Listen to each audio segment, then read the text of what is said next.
Hey internet, how's it going? Welcome to another episode of the Jongravesshow. Let me go ahead and get this out of the way because, of course, I gotta talk about this every so often. And starting this off, let's talk about Cerberus and what pretty much went on with that crazy show. And for those of you out there who don't know, of course, Giru's still in the hospital, still dealing with whatever problems that he's dealing with there. But somehow, or at least there's only two plot points with this episode, and that is Giru's waking up and he's trying to get better, and the second one is that Tomit believes that Serato is feeding Nambuko information about whatever the fuck that they're doing, even though we kind of already know that he has a surveillance system somehow that's always watching the main characters, so really they don't have to tell him anything, which is really odd as to why he isn't way more suspicious of Eren, but I don't really know. Money, I guess. And the biggest revelation in which that our main characters have found out this episode is that apparently Nambuko's an evil man who's pretty much controls the funds of the magic stones, and that he wants to create an all-out war to make all the money. So even though we kind of knew his plan ever since he first stepped on screen back on the first episode, now they have to tell you again, because now that they tell you on episode 9, now it's super serious. So that's the problem. And there were a few things that actually did kind of come up to me, which I kind of wanted to ask the question of how in the world did they even come to those conclusions when that really didn't mean anything. Meaning that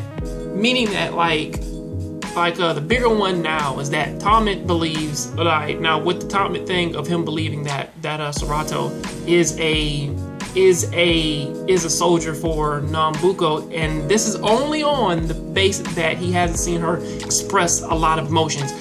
That's pretty much the only real reason as to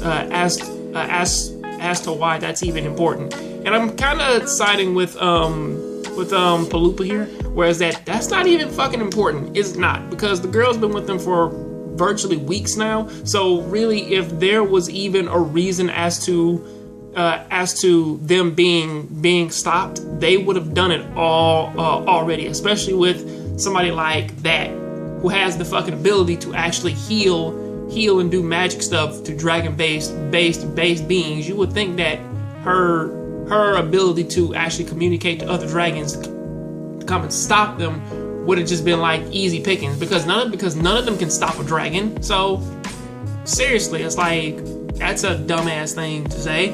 And the second thing, which was kind of silly to me, was the fact that they were talking about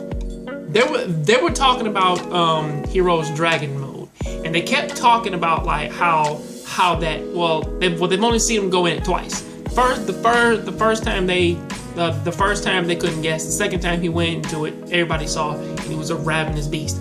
But then they kind of went on to say if you keep going into this mode, then there's a good chance that you won't come back. He can't fucking control that.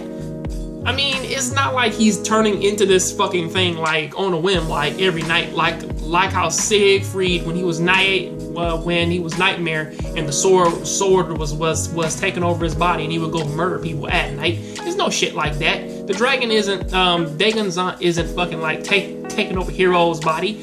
The fucker, man, just goes into that mode when he's about to die, because apparently Hero can't fight a magical being. Just pretty normal, because honestly he can't fight anybody. So really the question is why is this even a thing? It's well, hey, tell him to train harder, I guess. But as far as I know, this episode ends with them meeting that one guy that they had to meet, who is a guy who knows Serato and shit, which makes Hero jealous. So the story's gonna continue from there. So I'll see you next time on the next Jongravesshow. Keep watching anime, keep playing video games. Tell me what do you think about this down there in the comment section. I'm out. Hey internet, how's it going? I'm Batman, And I'm here to tell everybody to go ahead and check out this little book right here. It's called Ibarras by my friend Deshaun R. Smith. And my book is in the back. My book is called Noir Prophecy, along with our crazy little collaboration book, Mizuki Dragon Warriors. And you can read the first introduction, or like you can read the introduction, the first few pages of it, and go ahead and check it out and show us some support and love. I'll leave a link down there in the description for it. Also, if you like this video, please go ahead and click over there and go ahead and click on the link and it'll take you right to my last video. I'll see you next time on the next Jongravesshow. Please keep watching anime, keep playing video games, and remember, I'm Batman.